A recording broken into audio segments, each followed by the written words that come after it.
indivisible, with liberty and justice for all. Almighty and everlasting God, who presides over all things in heaven and earth, come and preside over these deliberations, so that those that make the decisions may be guided by your wisdom.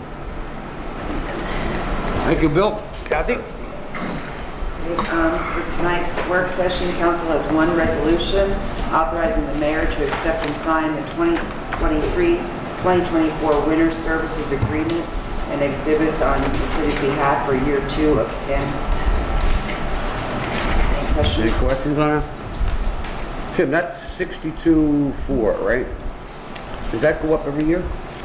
It's the amount that they're going to give us, 62,400. And who's giving it to us? State? Yeah, I have no winter idea. agreement? No? I could check and see what last year's was. Yeah, I think it probably goes up every year, right? I'm not sure what it's like. Yeah, I wouldn't know anything about We that. do it every year. Yeah, I know we do it every year. Okay, and no questions? Mayor?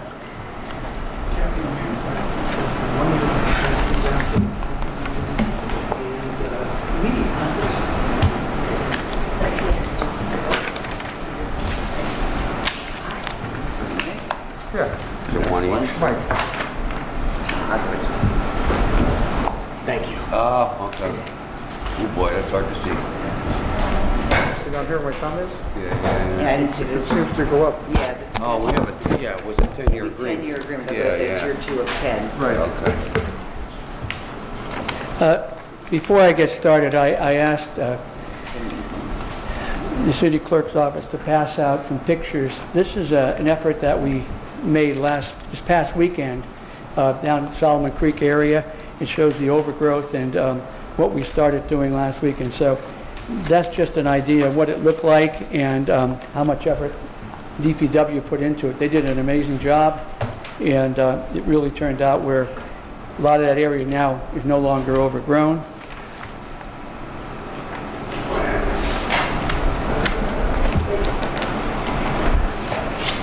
Secondly, a lot of the overgrowth that's inside the creek area, we're hoping next week we'll be able to get inside the creek and start cutting down a lot of that overgrowth also. So an effort is to try to make it where it's easier to work on, because we'll be working on some of the wall areas, and I'll go over that shortly.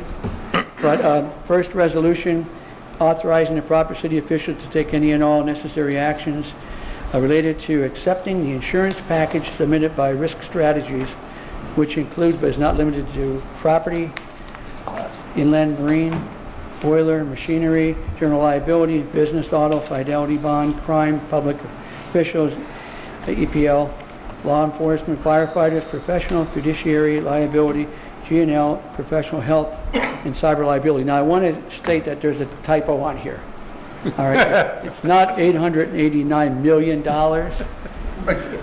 Okay, you're gonna say, where'd you get that, buddy? Right? It's $889,000. So someone just made a mistake. But if you look at the packet, in the back of the packet, In the packet, it's on the correct. actual resolution, it shows the cost of $800. Now, Council, if you have any questions on this, I do have Bill Joyce here tonight from Risk Strategies. If you have any questions regarding this.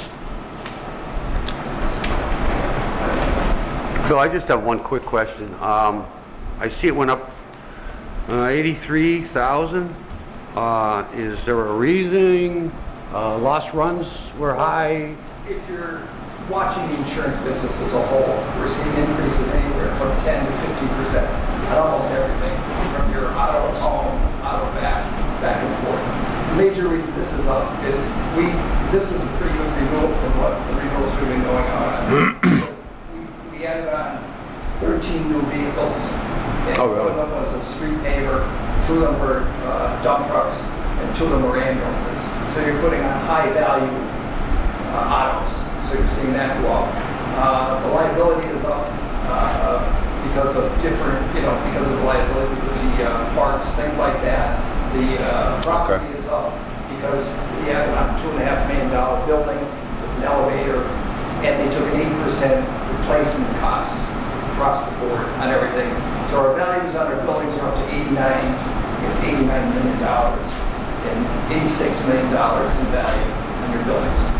So that's up about 6 or 7. Are we considered like high risk or anything like that? No, if you notice where we had the problems in the prior were on your professional claims, your police and your public officials, and they've leveled off. And if we have another good year, you'll start to see them come down. What we'll see is the deductibles come down first, and then we'll see that change.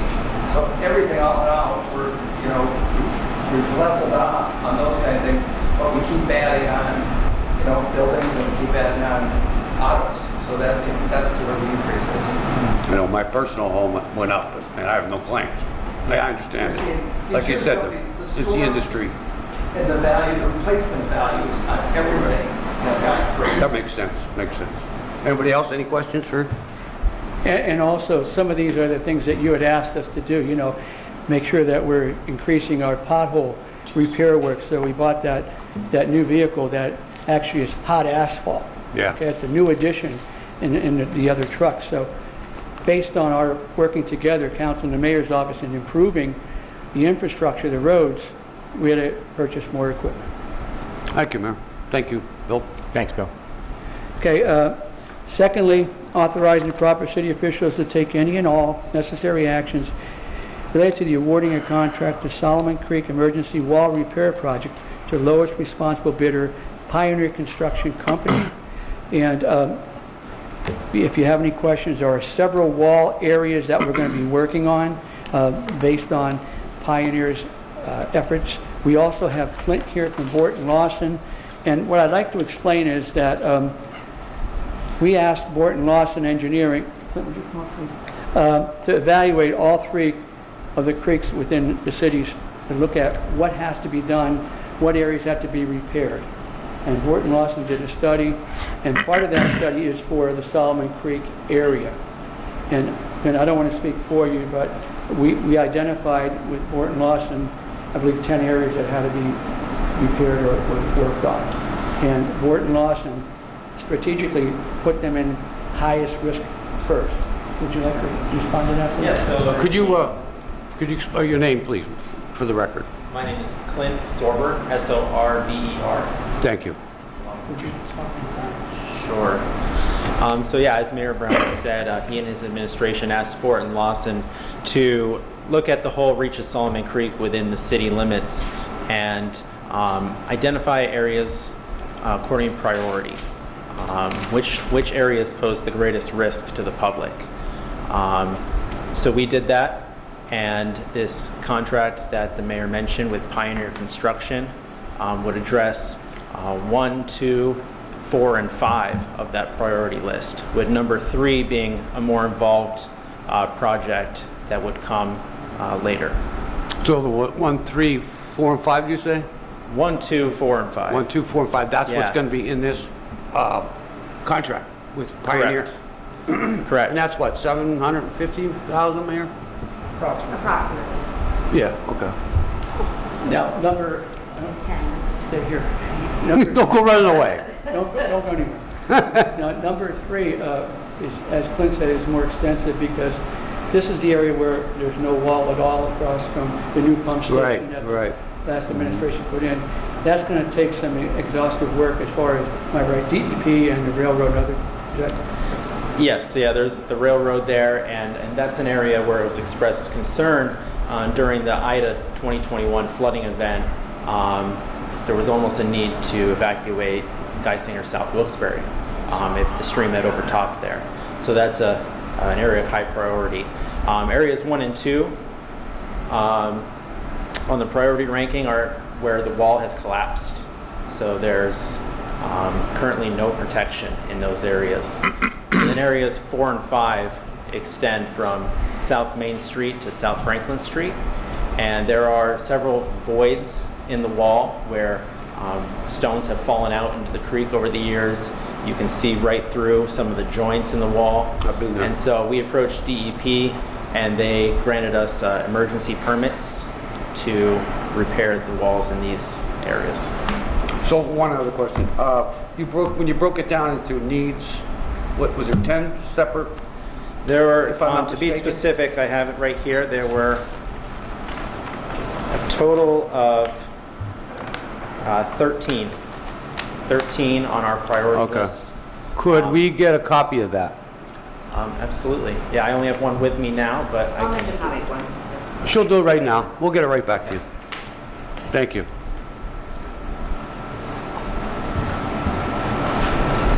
Any other questions, Council? Good, Bill? I'm good. Thank you. Thank you, Mayor. Thank you, Joyce. Oh, and I just want to add one thing. We are also doing number 10 because that's basically repointing Yes. 1 and 2, like the top part, which Yes. I had a small segment of wall, which it's easy to tackle, so that was gonna Just be added repointing. into the contract as well. yeah, so we did do that. Yes. Thank you so much. Thank you. All right, let's continue. Authorizing the proper city officials to enter an agreement with the Pennsylvania Department of Transportation and Albert Benich and Company to conduct the supplemental design service for the North Washington Street Bridge. Alfred Benich and Company were selected using the PennDOT EasyJet program. Now, this is a federal and PennDOT project, okay? So the supplement is actually necessary to meet the recently amended Federal Highway Administration's federal funding regulations, which required a detailed environmental assessment to be completed on the project. Total cost of the supplement is $100,000, with an allocation of funds being 80% from the federal government, 15% from the state, and 5% local. So the local amount that we'll be paying is $5,000. Okay, this is one that I pulled last month because we didn't have specifics for you that I knew you were going to ask for, and now we have them. So we've trying to provide as much information. But please understand, we've been trying to work on this bridge for 4 years in my administration, and at least 4 years in Mayor George's, and actually before that. So we've been meeting with the federal government. We're meeting with PennDOT, and we had a meeting about 2 months ago with PennDOT. To us, this is a #1 priority, but this is not a Wilkes-Barre City project. It's in the city of Wilkes-Barre, but it's a PennDOT project, so understand that, okay? And we met with the new secretary of PennDOT. So that's something that is very, very important to us. And in that meeting, we talked about the extra time it took for police to get in that area and also fire. So we do consider this a very top priority for our administration. But our allocation to this, $100,000, will be $5,000. So then, real quick, Mayor, here, design services, it appears that it's moving forward.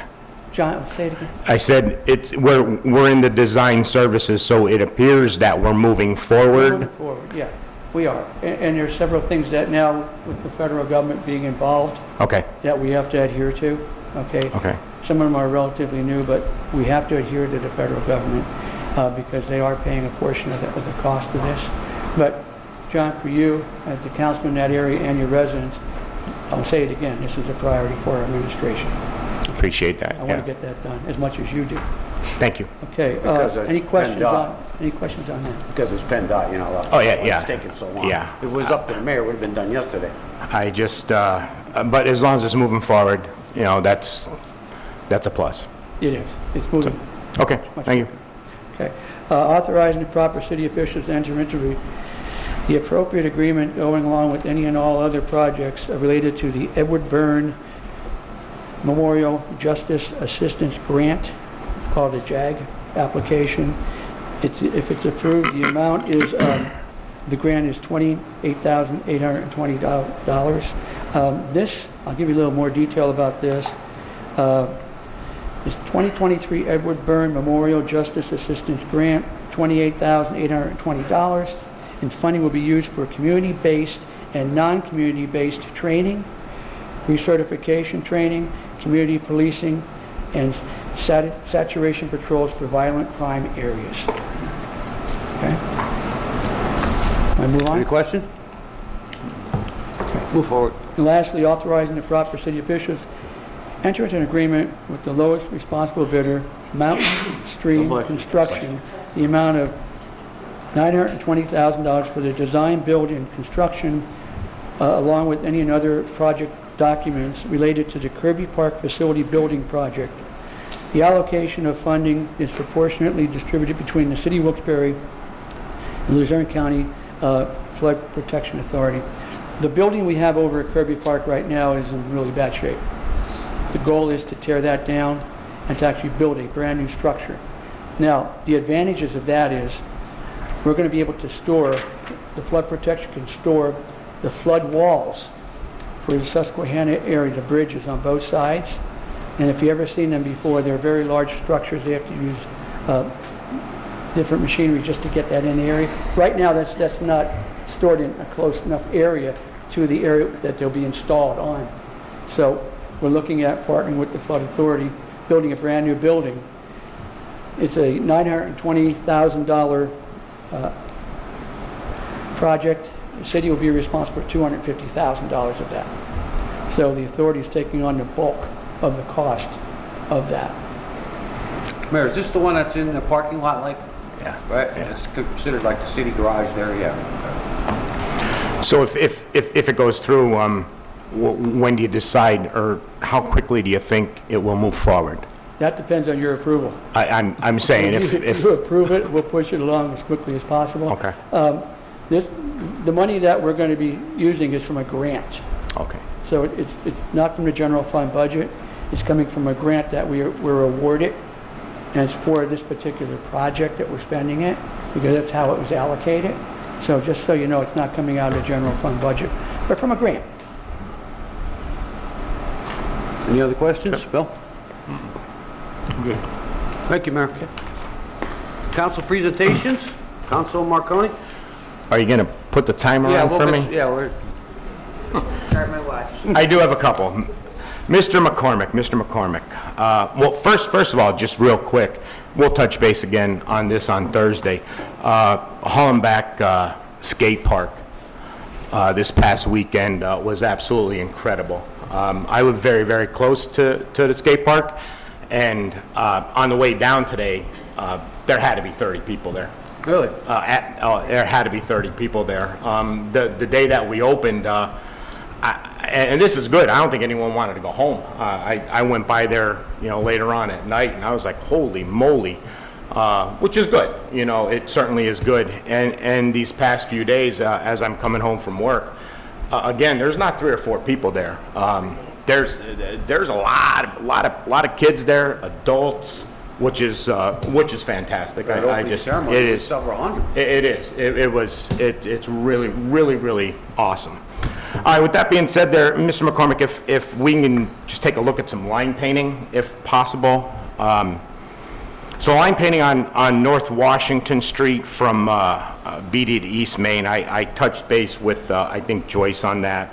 How about line painting? Let's see, East Main Street again from North Washington to Turkey Hill up there near Bill's area, his district as well, and then also on George Ave to they're very, very faded. If we can do that. Cutting some grass North Main Street from East Chestnut to Johnson Street. On the right-hand side there again, Charlie, going down, it's getting really, really high. If we can hit that, I'd appreciate it. And then on West Sydney Street, there was a fallout there. We just paved that, and the road kind of collapsed, and it was taken care of very quickly, which I appreciate that. But it's very bouncy.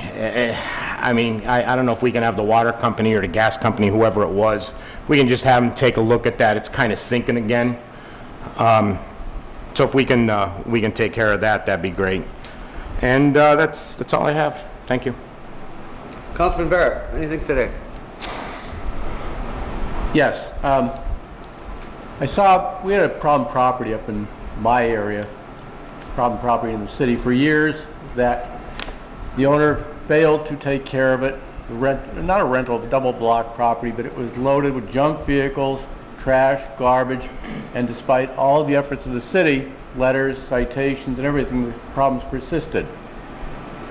And I just wanted to commend the mayor, the administrator, the health department, the parking enforcement people that towed numerous vehicles off this literally junk vehicles off this property.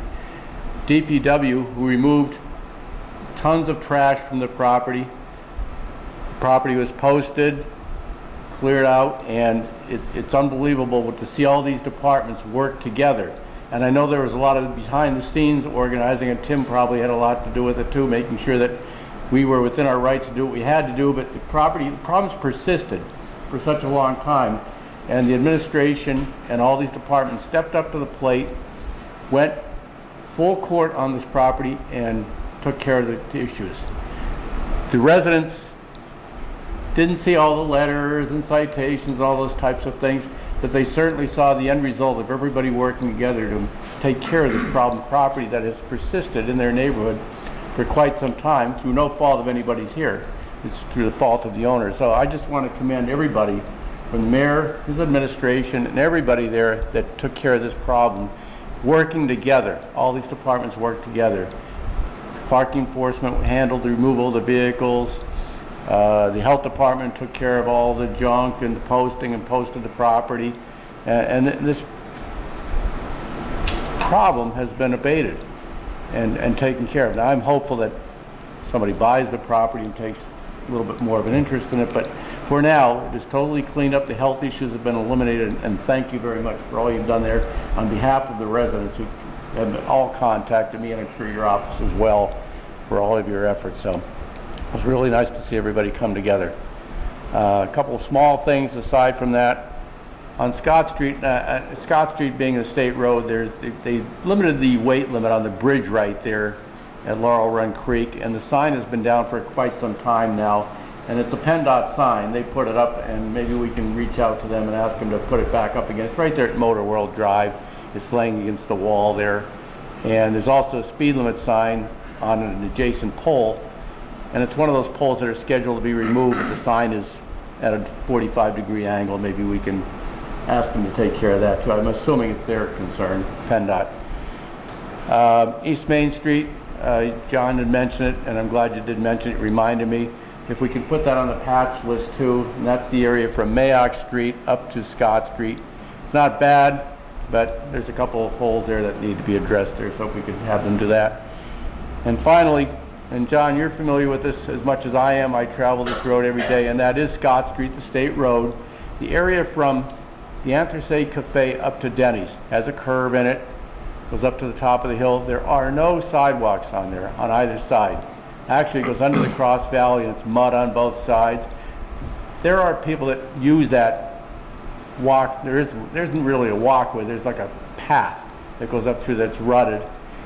And I didn't know if we could reach out to the state about this situation, because we see people, and I've seen numerous people, handicapped people in motorized wheelchairs going up that road. Seen the same on thing. the road, around the curve, because they can't navigate alongside the road. Yeah. Now, I don't know if this would be a PennDOT issue or a city issue or both. Maybe there's a pedestrian safety grant that we could look for. Maybe Mark Barry can look a little bit into that. But this has gone on for years. There's a curve in the road, so it's hard for motorists to see, and all of a sudden you come around and here comes somebody on a motorized chair at you. And they did a nice job on the road. The road looks great, but there's no way for pedestrians to traverse that area. And there's a lot of people that do. They walk up to the Kidder Street business area from Parsons. They walk up there, or they ride up in their motorized chairs or whatever it may be, or bicycles. And maybe we can look at maybe getting something. Maybe there might be a pedestrian safety grant, or PennDOT may be able to do something. If Mark wants to reach out to me, I can further discuss it with him. We can go up and take a look at it and see, or directly address it to PennDOT and see what they would do about it as far as pedestrian safety in that area. So I appreciate all your efforts, everything you do, and especially for that property that you took care of this week. So fantastic job. And that is all that I have, Mr. Chairman. Thank you, Bill. Thank you. I just have a couple things. First, I'd like to thank the mayor, Charlie, and Joyce Zykowski. I've been a pain in their butt over this Salma Creek thing for a while now. And I know I asked you a lot of questions over this, and Joyce as well. I'm glad this is moving forward. I have residents here that are happy about this. I thank you all, so we can get our residents down in South Wilkes-Barre safe. Thank you. The other thing would be for Charlie, as always. That lot on Cary Avenue with the tractor trailers. I know zoning had turned them down. We know that. They appealed it. We know that. What happened since the appeal? Or is that still not through? My understanding, no, it's still in litigation, and my Oh, it is? understanding is that it's supposed to be set for a hearing in front of a judge, but those things are terribly slow up there, so as anything. I'll check with the city. It's really not the city, it's the zoning hearing board solicitor. Okay. So I'll check with the zoning hearing board solicitor and find out what the status is of it. I see it every day. Because at times there's even more there, like the Yeah. whole stretch now. I just and it went just by it looks this afternoon. unsightly, you know? But I'd appreciate that if we could get on. Anything more? Councilman Marconi? I'm good. Councilman No, Barrett? thank you, I'm sir. good, thank you.